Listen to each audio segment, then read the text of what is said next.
Hello students, एक बार फिर से गाइस आपका स्वागत है हमारे YouTube channel the commerce science fun and myself CS गौरव।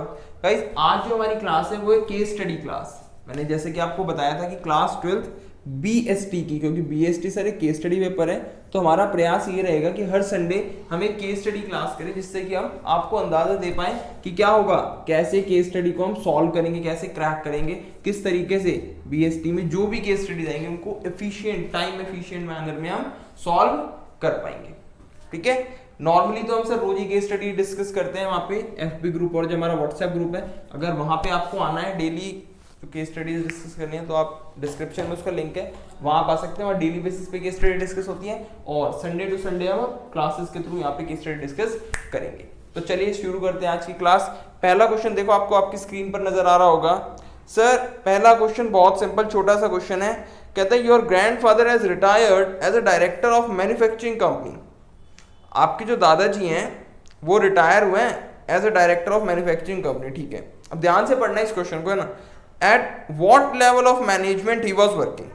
तो भाई सबसे पहले ध्यान से सुनो बच्चों कि अगर आपको केस स्टडी को क्रैक करना है तो सबसे पहले ये देखो कि उसमें पूछ क्या रहा है। सबसे पहले क्या देखो उसमें पूछ क्या रहा है। तो इसमें क्या पूछ रहा है, eight what level of management he was working. तो आपके दिमाग में ना तुरंत क्वेश्चन क्रैक करना चाहिए, मतलब जो क्वेश्चन का आंसर है वो आना चाहिए कि लेवल कितने होते हैं। पहले इसने पूछा व्हाट लेवल ऑफ मैनेजमेंट, तो आपके दिमाग में आना चाहिए फटाफट से ही, जैसे ही आपने पढ़ा what level, top level, middle level, lower level. Top level में कौन कौन होता है, मिडिल लेवल में कौन कौन होता है, लोअर लेवल में कौन कौन होता है। चलो आगे बढ़ो। What functions do you think he was performing, यानी कि जिस भी लेवल पे वो वर्क कर रहे हैं उस लेवल के फंक्शंस पूछ रहे हैं। तो अगर हम बात करें एज ए डायरेक्टर, हमने क्लास में बात करी थी कि बोर्ड ऑफ डायरेक्टर जो होते हैं वो क्या होते हैं, टॉप लेवल मैनेजर होते हैं। बहुत सिंपल सी बात है सर। तो टॉप लेवल में इसके तो जो दादाजी हैं वो काम करते थे। तो eight what level of management was he working, at the top level. Sir बहुत सिंपल सी ये स्टडी थी। व्हाट फंक्शंस, सर उनके फंक्शंस क्या क्या है बता दो। तो हमने क्या करा था, सबसे 3 पढ़े थे, determine power PAO, determine PAO, determine plan, determine activities, determine objective. उसके बाद हमने पढ़ा था क्या बजट बनाती है, ना बजट अप्रूव कर दिया। तो चौथा अप्रूविंग बजट। पांचवा क्या था सर, फटाफट से बताएंगे कि चेक करती है, यानी कि जो भी परफॉर्मेंस होती है कंपनी की उस पर कंट्रोल करती है, कंट्रोलिंग द वर्क परफॉर्मेंस। 5 के 5 हमें याद है। और देखो यार ऐसे नहीं याद रहने वाले हैं ना, आपको फटाफट डेली बेसिस पे रिवाइज करते रहने पड़ेंगे। तो खैर ये वाली केस स्टडी बहुत सिंपल। लेवल ऑफ मैनेजमेंट पूछ रहा था, हमने डायरेक्टर वर्ड को कीवर्ड पकड़ा, डायरेक्टर। डायरेक्टर क्या था सर, डायरेक्टर मतलब टॉप लेवल मैनेजर। तो लेवल हो गया टॉप, उसके 3 काम लिख दिए, लेकिन इसमें सिर्फ 2 ही पूछे थे तो 2 के 2 लिख के आ जाएंगे।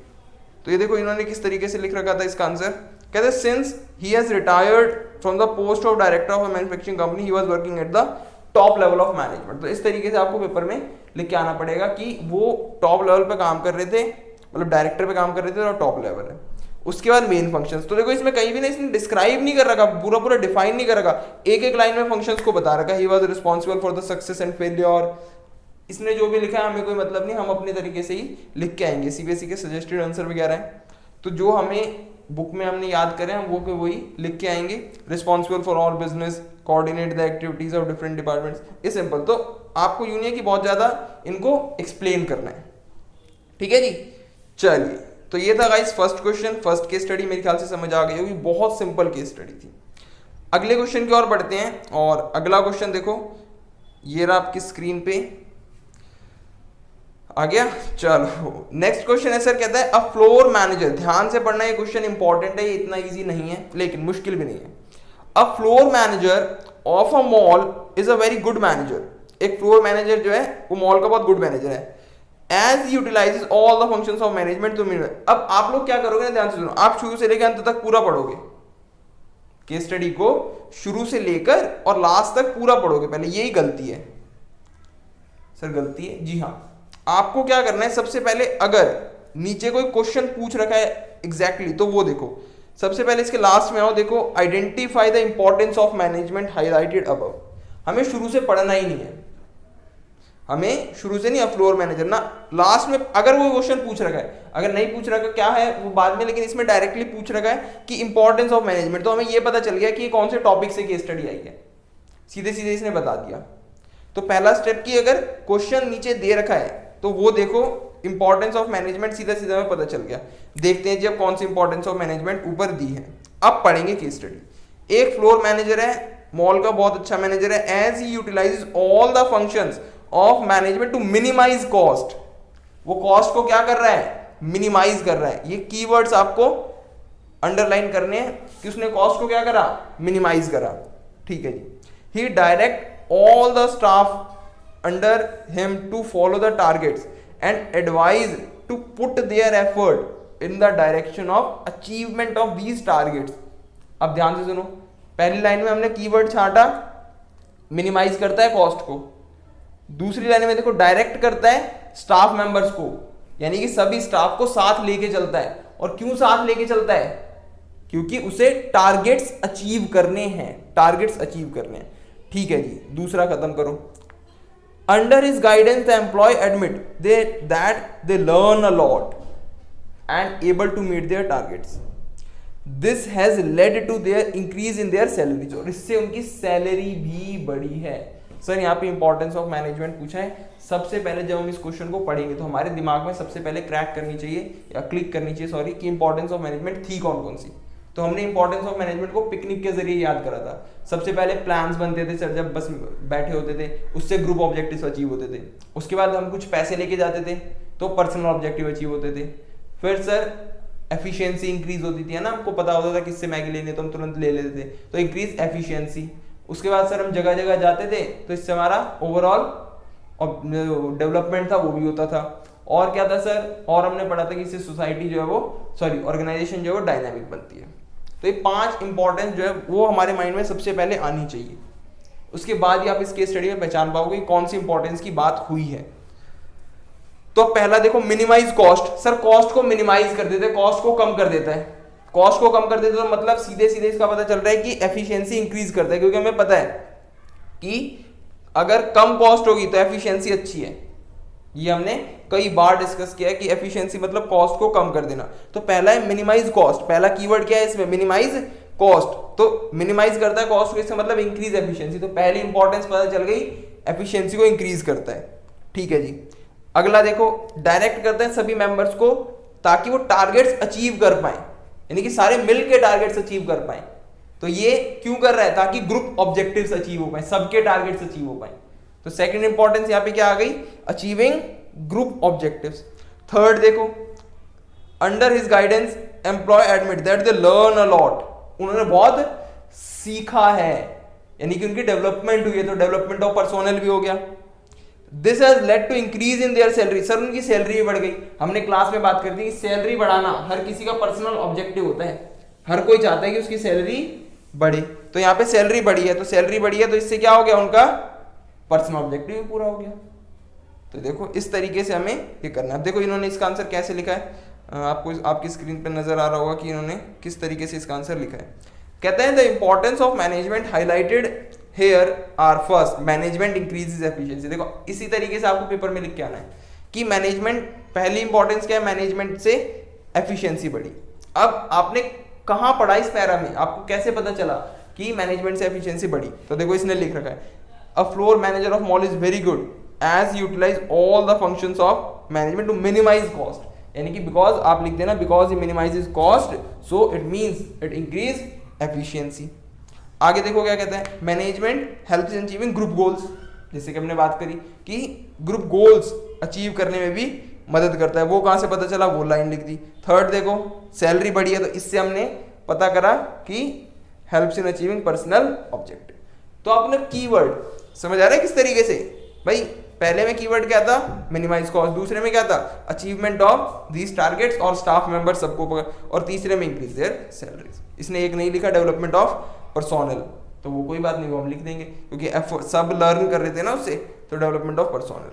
चलिए होप सो आपको ये वाला क्वेश्चन भी समझ आ गया होगा, राइट। नहीं आया तो आप मुझे बता सकते हैं।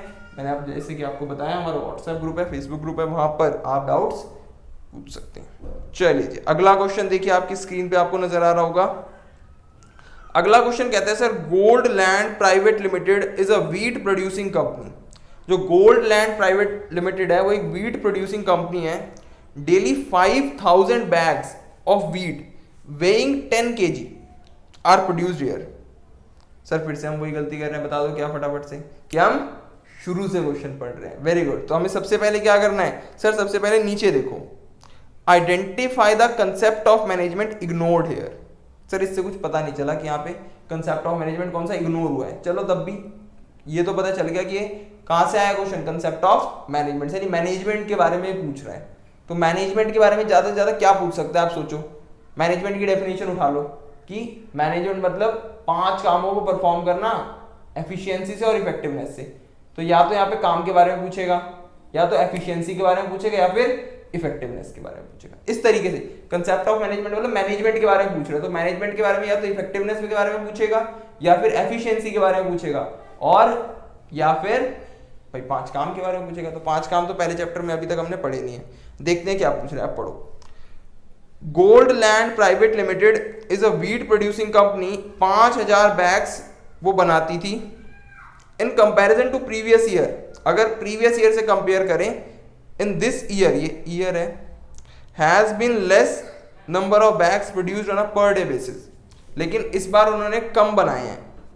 This the number is around 4500। पहले 5000 बनाती थी, लेकिन इस बार टारगेट तो 5000 का ही था, लेकिन बनाए कितने, केवल 4500। The company however has been able to reduce the cost. हालांकि उसने कॉस्ट भी घटाई है, लेकिन ये कॉस्ट सिर्फ क्यों घटी है, क्योंकि प्रोडक्शन और पैकेजिंग जो थी वो कम हुई है। चलो, तो quality of bags is also been up to mark, quality भी ठीक ठाक है।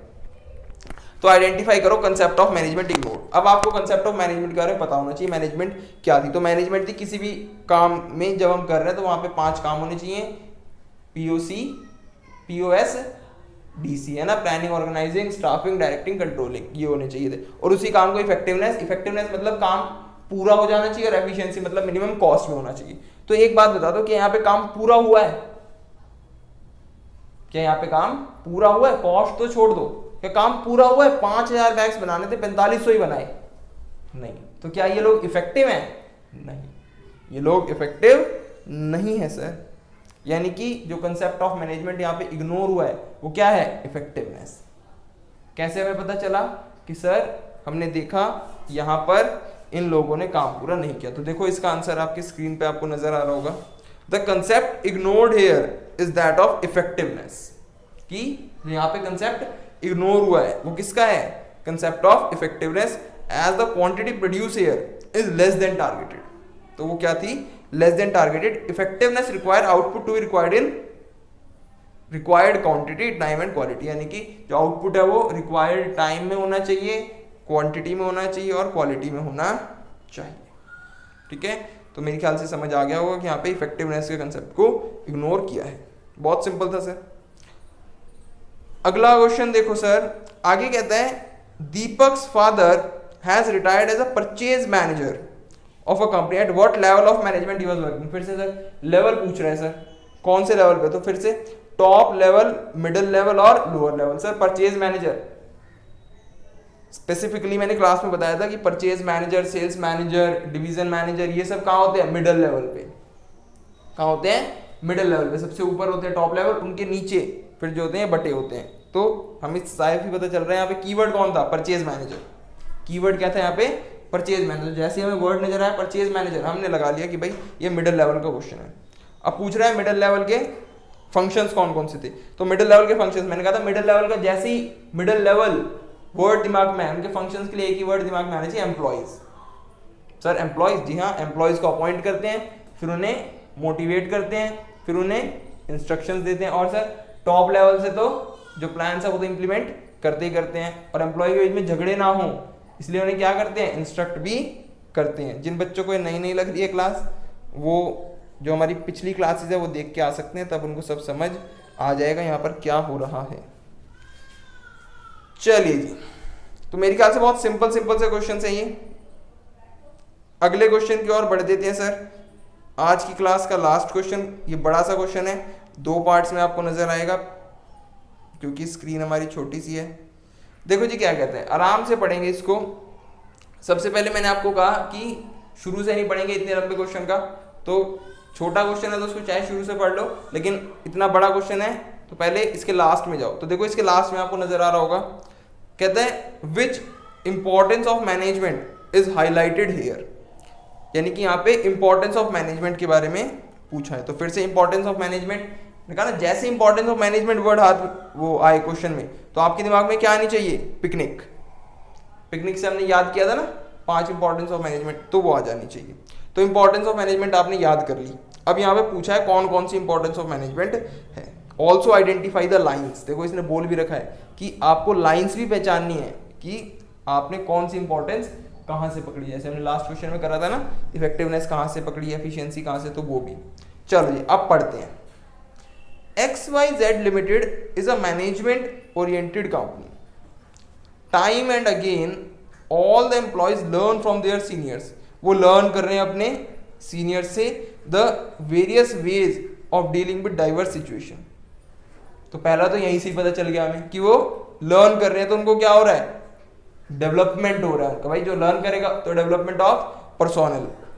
दे are provided training whenever required, sir training भी दे रहे हैं देखो, तो इससे तो साफ साफ पता चल रहा है कि एम्प्लॉयज का क्या हो रहा है, डेवलपमेंट हो रहा है। तो पहली लाइन यहां से आप पकड़ सकते हो कि टाइम से लेके और वेन एवर रिक्वायर्ड तक, है ना। इसमें क्या हो रहा है, जो एम्प्लॉयज यानी कि जो वहां पे जो पर्सनल काम करते हैं, पर्सन काम करते हैं, उनका डेवलपमेंट हो रहा है। चलो, they are also given incentives both financial as well as non financial, ठीक है, इससे कुछ वो नहीं है। The result is employees see their development in the organisation. Sir organisation क्या हो रही है, डेवलप हो रही है, बहुत अच्छी बात है। The organisation tries to behave as a responsible constituent of society and always, ही ऑलवेज है, एहवेज नजर आ रहा होगा, always creates good quality products. हमेशा वो क्या बनाती है, गुड क्वालिटी प्रोडक्ट्स। और अब ध्यान से पढ़ो कीवर्ड, रिस्पॉन्सिबल कॉन्स्टिट्यूएंट है सोसाइटी का, ठीक है जी। सर रिस्पॉन्सिबल कॉन्स्टिट्यूएंट है और गुड क्वालिटी प्रोडक्ट्स बनाती है। एक बात बताना, जब वो सोसाइटी को अच्छे क्वालिटी प्रोडक्ट्स देगी तो सर क्या सोसाइटी डेवलप होगी या नहीं होगी, सर बिल्कुल होगी। तो यहाँ पे डेवलपमेंट ऑफ सोसाइटी ये कहा गया, ठीक है ना। तो अभी तक अगर जो हमने 5 इंपॉर्टेंस पढ़ी थी उसमें से पहला अगर हम बात करें तो वहाँ पर्सोनल डेवलप हो रहा है और यहाँ पे क्या हो रहा है जी, डेवलपमेंट ऑफ सोसाइटी हो रहा है। चलो, that it is a very good image, बहुत अच्छी बात है। The training modules are super and employees always try to find unique ways of providing solutions in the context of rapidly changes business environment. Sir मैंने आपको बताया था last management का जो वो था डायनामिक ऑर्गेनाइजेशन। डायनामिक ऑर्गेनाइजेशन मतलब जो भी बाहर चेंज हो रहे हैं, जो भी बाहर चेंज हो रहे हैं वो जो मैनेजमेंट जो कंपनी है वो तुरंत अडेप्ट कर ले। तुरंत क्या कर ले सर, अडेप्ट कर ले। तो यहाँ पे देखो क्या अडेप्ट कर पाती है, पढ़ना जरा। This has helped the organization to adjust frequently in a very good manner. तो इससे क्या हो रहा है, जो ऑर्गेनाइजेशन है वो एडजस्ट कर पा रही है खुद को, है ना, जो बाहर चेंजेस आ रहे हैं उसके अकॉर्डिंग खुद को एडजस्ट कर पा रही है। तो इसका मतलब ऑर्गेनाइजेशन डायनामिक भी है। तो यहाँ पे 3 हमने आ गई, development of personnel, society develop हो रही है और डायनामिक है। और भी अगर आपको लिखनी है तो वो भी लिख सकते हो। तो देखो इसका आंसर देखो इन्होंने क्या लिखा है, the importance of management highlighted here are development of personnel. Sir personnel develop हो रहे हैं कैसे, they are also given incentive both financial and non financial.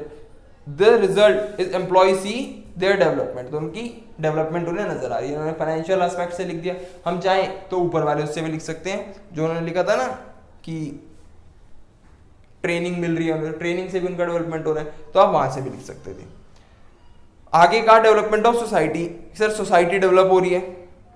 अब सोसाइटी कैसे डेवलप हो रही है, देखो गुड क्वालिटी प्रोडक्ट्स देते हैं तो सोसाइटी डेवलप हो रही है, तो वो इन्होंने लाइन लिख दी। लास्ट डायनामिक ऑर्गेनाइजेशन बनाने में मदद मिल रही है। कैसे मिल रही है सर, लगातार वो खुद को एडजस्ट कर पा रही है, तो इसलिए उन्हें क्या मिल रही है, डायनामिक ऑर्गेनाइजेशन बनाने में मदद मिल रही है। होप सो आपको केस स्टडीज जो है वो क्लियर हो गई होंगी। ट्रैक करने का तरीका क्या है सर, सही तरीका सबसे पहले अगर क्वेश्चन बहुत छोटा है तो कोई दिक्कत नहीं है सर, उसे आप शुरू से पढ़ें। लेकिन यदि क्वेश्चन जो है वो बहुत बड़ा क्वेश्चन आ गया है, जैसे कि अभी हमारे में आया है लास्ट क्वेश्चन, तो उसको सबसे पहले आप लास्ट में जाओ और वहां पे देखो कि सर इसमें मेन क्वेश्चन पूछ क्या रहा है, राइट। उसके बाद ही उसको क्रैक करने की कोशिश करो। और आपको पॉइंट देखो, अब यहाँ पे शायद आपको पता चला होगा कि सिर्फ आपको पॉइंट्स रटने से कुछ नहीं होगा, आपको पॉइंट्स भी याद रहने चाहिए और उनको समझा भी होना चाहिए। यानी कि इंपॉर्टेंस ऑफ मैनेजमेंट की अगर बात करें तो आपको याद भी होना चाहिए कौन कौन सी इंपॉर्टेंस है, और एक एक पॉइंट को आपने इन डेप्थ समझा होना चाहिए। उनकी आपको डिटेल बहुत ज्यादा नॉलेज आपने छापा है या नहीं, आप समझ रहे, इसमें डिटेल बहुत ज्यादा नहीं लिख के आनी, नाम याद हो और उसको बहुत अच्छे से समझाओ, इतने पे काम बन जाता है। ठीक है जी, तो गाइस ये थी आज की हमारी केस स्टडी क्लास। और यहाँ पे तो देखो हम बहुत ज़्यादा केस स्टडी डिस्कस नहीं कर सकते, लेकिन डेली बेसिस पे मैंने आपको बताया हमारा जो FB ग्रुप है, हमारा जो WhatsApp ग्रुप है, वहाँ पर हम डेली केस स्टडीज डिस्कस करते हैं, तो वहाँ पर आप हमें ज्वाइन कर सकते हैं। आज की क्लास हम यहीं तक रखेंगे, अब मिलते हैं हम नेक्स्ट क्लास में, तब तक के लिए